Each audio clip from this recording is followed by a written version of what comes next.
Learn, grow, succeed with Tiwari's Academy. Jai Shri Krishna, Radhe Radhe. Welcome to recorded videos of Tiwari's Academy. My name is Akhilesh Tiwari. My dear students, today we are going to start with the second chapter, that is banking. So again, for the second chapter, beta, we are going to refer these books. If you can see over here, now we have got Bansal, we have got R.S. Agarwal, we have got M.L. Agarwal, we have got Nirmala Shastri. So these are the books, beta, which we are going to refer. All right. So from whichever book you are referring, that's very good. But then at least have one or two more books in order to refer. My dear students, in today's class, we are going to start with banking. First chapter we saw GST. Now second chapter is banking. Now what is banking? Okay. So when we talk about banking, banking is you can say a place, normally what we know. बेटा हमें पता होता है कि banking एक जगह है जहाँ पर अपने सारे पैसे हम रखते हैं, अपना डेली ट्रांजेक्शन करने के लिए हम रखते हैं. लेकिन हमें एक चीज़ ज़रूर जानना है कि क्या सिर्फ बैंकिंग डेली ट्रांजेक्शन के लिए होता है? नहीं, बैंकिंग सिर्फ डेली ट्रांजेक्शन के लिए नहीं होता है, वो सेविंग के लिए भी होता है. कभी अगर हमारे पास कुछ एक्स्ट्रा पैसा है या फिर जो पैसे हमें अभी नहीं नीड में है, तो what will we do, like what we can do of that. Basically हम क्या करेंगे, हम जाके बैंक के पास में जाते हैं. हमने एफडी के बारे में सुना हुआ है, हमने इन्वेस्टमेंट के बारे में सुना हुआ है, म्यूचुअल फंड के बारे में सुना, बट आज हम एक नया कॉन्सेप्ट देखेंगे. What is recurring deposit? Recurring deposit क्या होता है? ठीक है, पहले अब जैसे कि अब मैं यहाँ पर देख पा रहा हूँ कि हमारे पास बैंकिंग, अगर हम बात करते हैं, बैंकिंग बेसिकली क्या है? बैंकिंग एक ऐसा सेक्टर है जहाँ पर बैंक कस्टमर के सेविंग के बारे में देखता है. बैंक हमें इंटरेस्ट प्रोवाइड करता है when we keep money in the bank. Bank हमें लोन भी प्रोवाइड करता है, बैंक हमें मॉर्गेज प्रोवाइड करता है, बैंक हमें बहुत सारे पेमेंट्स ऑप्शंस आजकल देने लगा है. बिकॉज नाउअडेज तो we have got so many internet bankings, we have got no need to go to bank itself. हम डायरेक्टली अपना जो भी काम है बैंकिंग वाला, हम बैठे बैठे घर से ही कर सकते हैं. बट इसके अलावा अब जब हमने अभी इन्वेस्टमेंट के बारे में बात की, तो हम इन्वेस्टमेंट कैसे कर सकते हैं? How can we do investment? Investment एक तो एफडी के बारे में आप सब ने सुना होगा, म्यूचुअल फंड के बारे में आप सब ने सुना होगा. बट आज हम एक स्पेशल काइंड ऑफ इन्वेस्टमेंट के बारे में देखेंगे, जहां पर हमें रिकरिंग डिपॉजिट के बारे में हम बात करेंगे. जहां पर आज हम रिकरिंग डिपॉजिट के बारे में बात करेंगे. What is my recurring deposit? ना, अगर मैं एक बात कहूँ, एफडी के बारे में हम क्या जानते हैं? एफडी के बारे में अगर हम बेटा बात करते हैं यहाँ पर, अगर हम एफडी के बारे में बात करते हैं, तो एफडी क्या है? What is FD? FD is a special kind of investment, जहां पर ना हमारे पास एक लमसम अमाउंट ऑफ मनी होना चाहिए.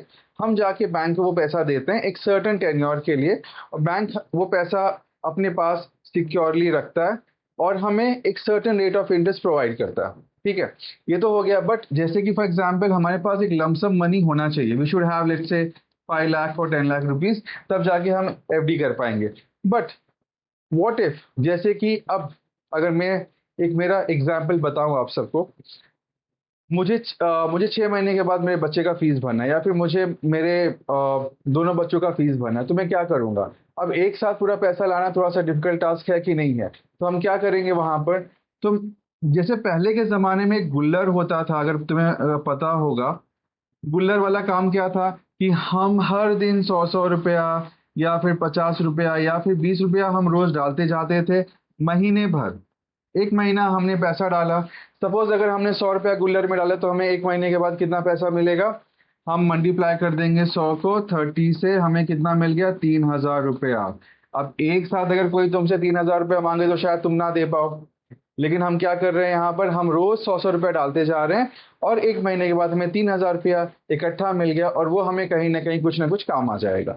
लेकिन अब किसी ने सोचा होगा कि यार गुल्लर में तो पैसा बढ़ नहीं रहा, हम जितना डालेंगे उतना ही हमें मिलेगा, क्यों ना हम बैंक के पास जाएं, बैंक से बोलें कि भाई हमारे पास 1000 रुपया है पर मंथ पे, हम आपको 1000 रुपया हर महीने देते जाएंगे, और 12 महीने के बाद आप मुझे 12,000 रुपया दीजिए. तो आप क्या हमें कुछ एक्स्ट्रा पैसा दे सकते हैं उसके लिए? तो बैंक क्या कहता है? बैंक कहता है यस. बैंक बेटा हमें यस बोलता है. बैंक कहता है कि तुम आओ, हमारे यहाँ पर एक आरडी अकाउंट खोलो। कौन सी अकाउंट हमें खोलनी है? RD account, that is called recurring deposit. हम रिकरिंग डिपॉजिट के बारे में आज पढ़ाई करेंगे, ठीक है। अब रिकरिंग डिपॉजिट कैसा अकाउंट है? एक ये ऐसा अकाउंट है, इसमें बस एक हमको चीज बहुत अच्छे से समझनी है कि इस अकाउंट में हम विड्रॉवल अपने हिसाब से नहीं कर सकते। आरडी अकाउंट एक ऐसा अकाउंट है जहां पर हम मंथली इन्वेस्ट तो करते हैं, बट विड्रॉवल करते समय हमें वहां पर लॉक इन मिल जाता है, लॉक इन पीरियड मिल जाता है। What is a lock in period? Lock in period is a period for which you have decided to invest the money. For example, if you're planning to invest the money for 1 year, so you have to keep on investing money for 1 year, and you cannot withdraw money within that lock in period time. Okay. तो हमने 1 साल पैसा डाला, अब bank हमें क्या वापस में देती? क्या हमको सिर्फ बैंक 12,000 रुपया देगी? नहीं, बैंक हमें उस हमारे इन्वेस्टेड मनी पे इंटरेस्ट भी प्रोवाइड करती है। हमें क्या प्रोवाइड करती है?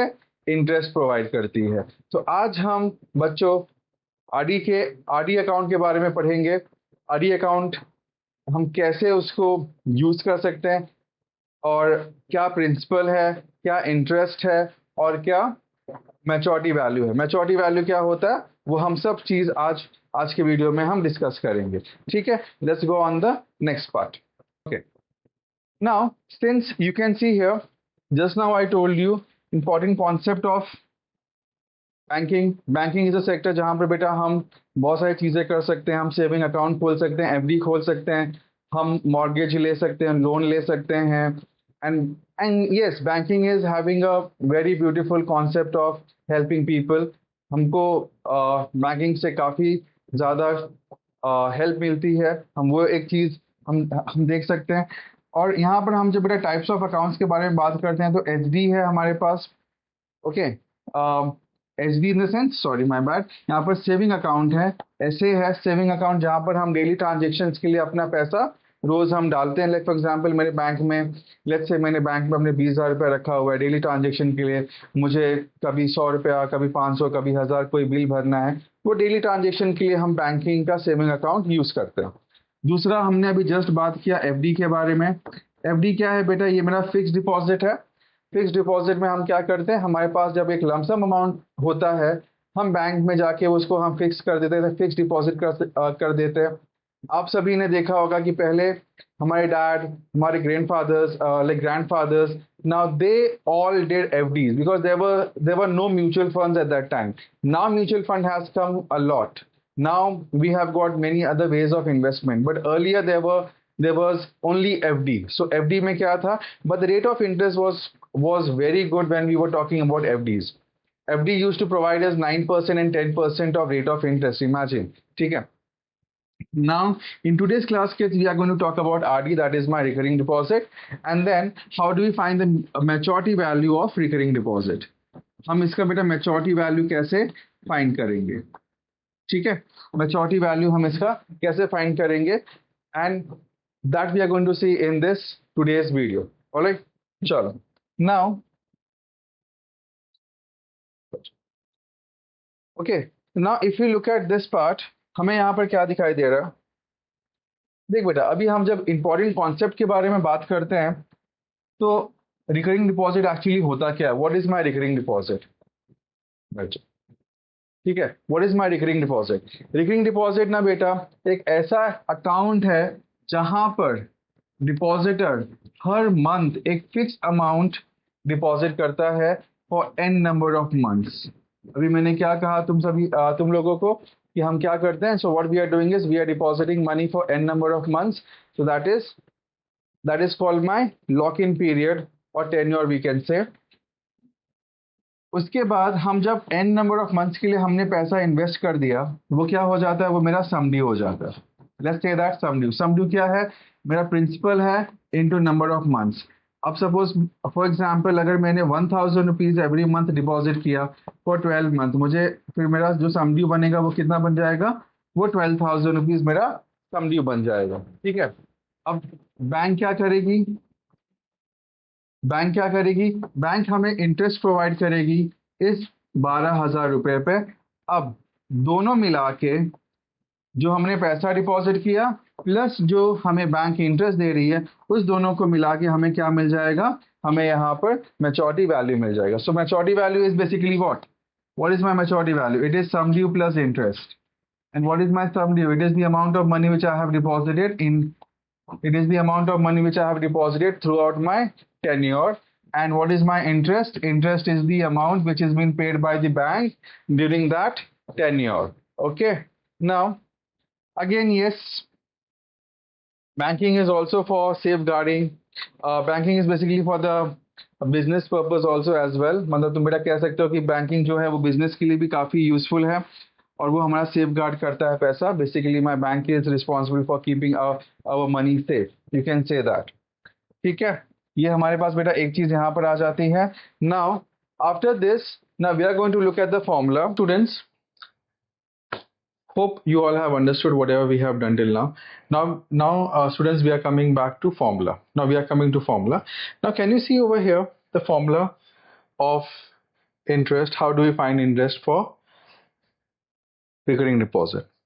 Now kids, when I talk about formula, now you must be, you must have learned this formula in your school if they have done banking. But before I go to this formula, if I write this formula again, what this formula is, P into n plus 1 into R upon 2 into 12 into 100. This formula seems really big. एक तो बहुत बड़ा दिख रहा है, plus दूसरा थोड़ा सा कंफ्यूजिंग दिख रहा है. अब तुम लोग को यार ये लग रहा होगा कि सर इंटरेस्ट ही फाइंड करना, तो ये इतना बड़ा फॉर्मूला क्यों है? Why do we have P into n plus 1 into R upon 100 then 2 into 12 also at the same time. हमने अभी तक क्या सीखा हुआ था? हमने क्या देखा था? We had seen till now interest का formula is always P into n into R upon 100. Simple, correct. लेकिन बच्चों हम लोग एक चीज भूल रहे हैं यहाँ पर. हम क्या कर रहे हैं? हम रिकरिंग डिपॉजिट कर रहे हैं. रिकरिंग डिपॉजिट का मतलब ये होता है बेटा, हमने जब पहले महीने 100 रुपया डाला बैंक के अंदर, तो वो पैसा, और ये जो रिकरिंग डिपॉजिट है ये मंथली क्यों कहा जा रहा है? क्योंकि हमें हर मंथ इसका इंटरेस्ट मिलेगा.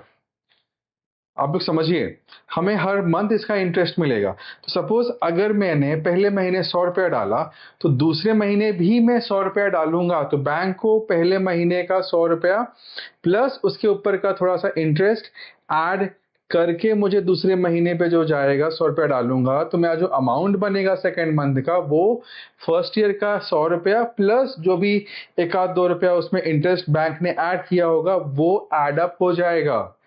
तो बेसिकली अगर मैं तुम्हें कहूं तो ये सम है, सम ऑफ मनी. ऑलराइट, तो sum of money is getting, so you are getting the interest on the principal plus interest. Getting me? For the second month, and then for third month, whatever the principal and interest you are getting for second month, that will get added up to third month, and similarly it will keep on adding for n number of months. So that is the reason, kids, we are going to see we are having summation of sum of n month. So how do we write? Now summation of n क्या हो जाएगा यहाँ पर? अगर तुम सबको अगर basic याद होगा तो summation of n natural numbers का होता है n प्लस 1 अपॉन 2 होता है. ठीक है, summation of n natural number is always n in bracket n plus 1 upon 2.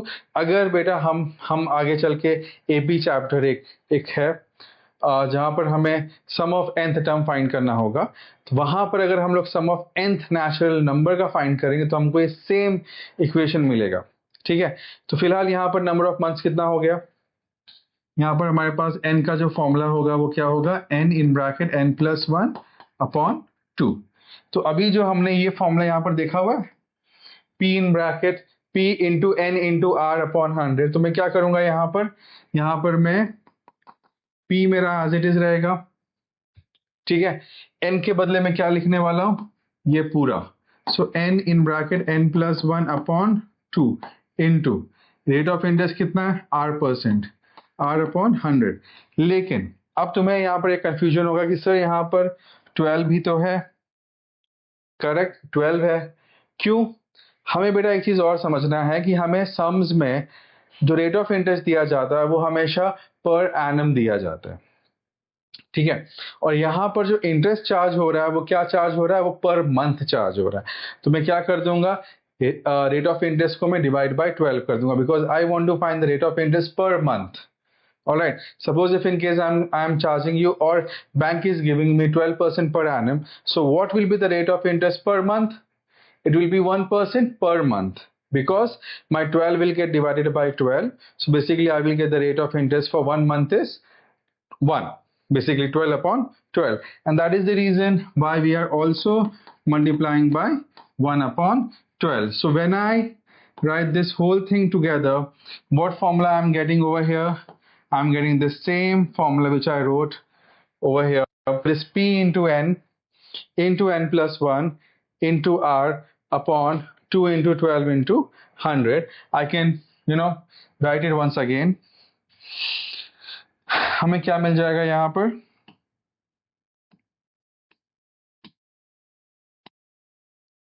तो बेटा हम लोग ना इसको एक और तरीके से लिख सकते हैं, P into N plus 1 plus R upon 2400.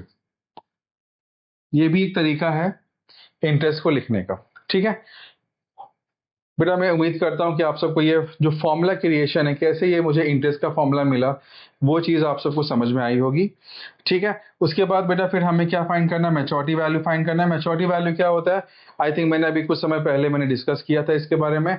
सम due plus interest. Sum due क्या था, what was my sum due, it was P into N, मतलब मैंने कितने महीने के लिए मैंने कितना पैसा इन्वेस्ट किया हुआ है। फॉर एग्जाम्पल आई थिंक मैंने लास्ट टाइम मैंने एग्जाम्पल दिया, अभी हम जब आगे वाला पार्ट हम लोग जब कर रहे थे वहां पर मैंने एक एग्जाम्पल दिया था गुल्लर वाला, ठीक है। तो गुल्लर वाला एग्जाम्पल जो है बेटा वो बहुत ही बेसिक एग्जाम्पल है। आई थिंक ये एग्जाम्पल सभी ने देखा होगा अपने घरों में। अभी तक मैं गुल्लर रखता हूँ, मेरी बहुत हैबिट है तुम कह सकते हो, ठीक है। तो just get buy a small piggy bank. Nowadays we in English we call it as a piggy bank, but it was supposed to be a गुल्लर। गुल्लर लाओ घर पे, रोज पैसा डालते जाओ, at the end of the month see how much money you get. For example, similarly what we are doing over here is my sum due is nothing else but it is the amount of money which I have invested throughout the n number of months. If I'm investing 100 rupees for n number of months, what will be the sum due then? It is 100 multiplied by n, which becomes 100n. Hopefully this much is clear to everyone, okay. And n stands for number of month. Always kids remember one thing, that we have to convert the number of years in number of months. Do not write n as a year, always write n as a month, okay. So this much beta. So here we complete the explanation wala part. So we have explained, so I have explained the entire banking part in it. Hope the banking part ka theoretical part is explained very well. अगर कुछ doubt है किसी को तो please आप सब मुझसे पूछ सकते हैं। now we are getting into numericals. Now next part will be the numerical wala part.